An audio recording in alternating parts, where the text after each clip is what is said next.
ఆగు, నువ్వు ఈ వీడియోని క్యాజువల్గా ఓపెన్ చేసావు. కానీ ఒక నిజం, ఈ వీడియో కంప్లీట్ చేశాక నువ్వు సేమ్ పర్సన్గా ఉండవు. మన లైఫ్ని చేంజ్ చేసేవి బిగ్ డిసిజన్స్ కావు, డైలీ హ్యాబిట్స్, స్మాల్ యాక్షన్స్. చాలామంది వాటిని ఇగ్నోర్ చేస్తారు అండ్ స్లోగా యావరేజ్ లైఫ్లో స్టక్ అయిపోతారు. కానీ కొన్ని మంది అదే హ్యాబిట్స్ని సీరియస్గా ఫాలో చేస్తారు అండ్ వాళ్ళ లైఫ్ కంప్లీట్లీ డిఫరెంట్ డైరెక్షన్లో వెళ్తుంది. ఇప్పుడు చాయిస్ సింపుల్, నువ్వు ఏ సైడ్లో ఉండాలనుకుంటున్నావు? ఈ వీడియోలో చెప్పే 5 హ్యాబిట్స్ నీ లైఫ్ని ఎదర్ బిల్డ్ చేస్తాయి లేదా సైలెంట్గా డ్యామేజ్ చేస్తాయి. సో కేర్ఫుల్గా విని, ఇది ఒక టర్నింగ్ పాయింట్ అవ్వచ్చు. చేంజ్ కావాలని అందరికి ఉంటుంది, కానీ క్లారిటీ ఉండదు. బిగ్ గోల్స్ పెట్టుకుంటాం, కానీ డైలీ రొటీన్ మాత్రం చేంజ్ చేయం. అందుకే లైఫ్లో ఒక చేంజ్ కూడా అవ్వదు. సో మోటివేషన్ సరిపోదు, సిస్టమ్ కావాలి, రూల్స్ కావాలి. స్టార్ట్ చేద్దాం. Wake up before the world. మార్నింగ్లో ఫస్ట్ యాక్షన్ నీ డే డైరెక్షన్ని డిసైడ్ చేస్తుంది. అలారం రింగ్ అయ్యాక మనకి 2 ఆప్షన్స్ ఉంటాయి, స్నూజ్ లేదా స్టార్ట్. చాలామంది స్నూజ్ ప్రెస్ చేస్తారు అండ్ స్లోగా లైఫ్ని డిలే చేస్తారు. ఎర్లీగా లేచిన వాదు ఆల్రెడీ ముందుంటుంది. ఎర్లీ మార్నింగ్లో డిస్ట్రాక్షన్స్ ఉందావు, నాయిస్ ఉండదు, ఓన్లీ ఫోకస్, ఓన్లీ వర్క్. ఆ టైంలో చేసే వర్క్ ఫుల్ డే కన్నా పవర్ఫుల్. కానీ స్నూజ్ హ్యాబిట్ రోజు రోజుకి నీ ప్రోగ్రెస్ని డిలే చేస్తుంది. సో సింపుల్గా థింక్ చేయకు, wake up and start now. 2. Master your mind. Start చేయడం ఈజీ, కానీ కంటిన్యూ చేయడం కష్టం. ఎందుకు అంటే మెయిన్ బ్యాటిల్ మైండ్తో. మైండ్ని కంట్రోల్ చేయకపోతే అది నిన్ను కంట్రోల్ చేస్తుంది, ఎక్స్క్యూజెస్ క్రియేట్ చేస్తుంది, రేపు, తర్వాత. కానీ ట్రూత్ సింపుల్, పర్ఫెక్ట్ టైం ఉండదు. డిసిప్లిన్ అంతే, ఫీలింగ్ వచ్చినప్పుడు కాదు, ఫీలింగ్ లేకపోయినా చేయడం. I don't feel like it, still I do it. ఈ మైండ్ సెట్ నీ డైరెక్షన్ని మార్చేస్తుంది. మైండ్ని ఫాలో అయితే డిలే, మైండ్ని లీడ్ చేస్తే ప్రోగ్రెస్.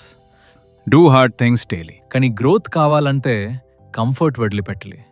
ఈజీ లైఫ్ కోసం ట్రై చేస్తే ఫ్యూచర్ కష్టం అవుతుంది. హార్డ్ వర్క్ చూస్ చేస్తే ఫ్యూచర్ ఈజీ అవుతుంది. పెయిన్ జిమ్లో బాడీ బిల్డ్ అవుతుంది, పెయిన్ స్ట్రగుల్స్లో క్యారెక్టర్ బిల్డ్ అవుతుంది.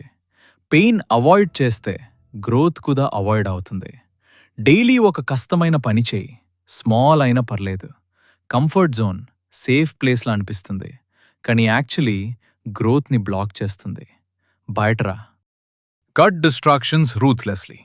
కానీ మనం ఇలా అవాయిడ్ చేస్తాం ఎందుకు అంటే డిస్ట్రాక్షన్స్. ఫోన్ టూల్ లాగా ఉండాలి, ట్రాప్ లాగా కాదు. షార్ట్ కాంటెంట్ టైంని స్లోగా వేస్ట్ చేస్తుంది. కొన్ని నిమిషాలని స్టార్ట్ అవుతుంది, కానీ అవర్స్ అయిపోతాయి. ఆ టైంలో స్కిల్ నేర్చుకోవచ్చు, నాలెడ్జ్ పెంచుకోవచ్చు, ఫ్యూచర్ ప్లాన్ చేయొచ్చు. కానీ మనం కన్జ్యూమ్ చేస్తూనే ఉంటాం. క్రియేట్ చేసేవాళ్ళు గ్రో అవుతారు, కన్జ్యూమ్ చేసేవాళ్ళు స్లో అవుతారు. అటెన్షన్ చాలా వాల్యుయబుల్. దానిని ఎక్కడ యూజ్ చేస్తావో అక్కడే రిజల్ట్ వస్తుంది. డిస్ట్రాక్షన్స్ తగ్గించు, ఫోకస్ పెంచు. ఫోకస్ వచ్చిన తర్వాత నెక్స్ట్ స్టెప్ సైలెంట్గా బిల్డ్ అవడం. ప్లాన్స్ అనౌన్స్ చేయకుండా వర్క్ స్టార్ట్ చేయి. ఎక్కువ మాట్లాడడం ఫేక్ సాటిస్ఫాక్షన్ ఇస్తుంది. రియల్ ప్రోగ్రెస్ సైలెంట్గా జరుగుతుంది. Less talk, more action. టైంతో రిజల్ట్స్ కనిపిస్తాయి. ఒక స్టేజ్ తర్వాత ఎక్స్ప్లెనేషన్ అవసరం ఉండదు, రిజల్ట్స్ మాట్లాడతాయి. ఇప్పుడు ఇమాజిన్ చేయి, ఈ హ్యాబిట్స్ ఫాలో అయితే స్టార్ట్లో కష్టం, బాడీ అడ్జస్ట్ అవ్వాలి, మైండ్ రెసిస్ట్ చేస్తుంది. కానీ కంటిన్యూ చేస్తే స్లోగా చేంజ్ కనిపిస్తుంది. ఫ్యూ మంత్స్లో కాన్ఫిడెన్స్ పెరుగుతుంది, క్లారిటీ వస్తుంది. ఒక టైం తర్వాత న్యూ వర్జన్ క్రియేట్ అవుతుంది. 6 months, జస్ట్ 180 days. ఆ టైం నీ ఫ్యూచర్ని షేప్ చేస్తుంది. డిసిజన్ సింపుల్, షార్ట్ టర్మ్ కంఫర్టా లేదా లాంగ్ టర్మ్ గ్రోతా? ఇక్కడ దాకా చూసావంటే నువ్వు సీరియస్గా తీసుకుంటున్నావు.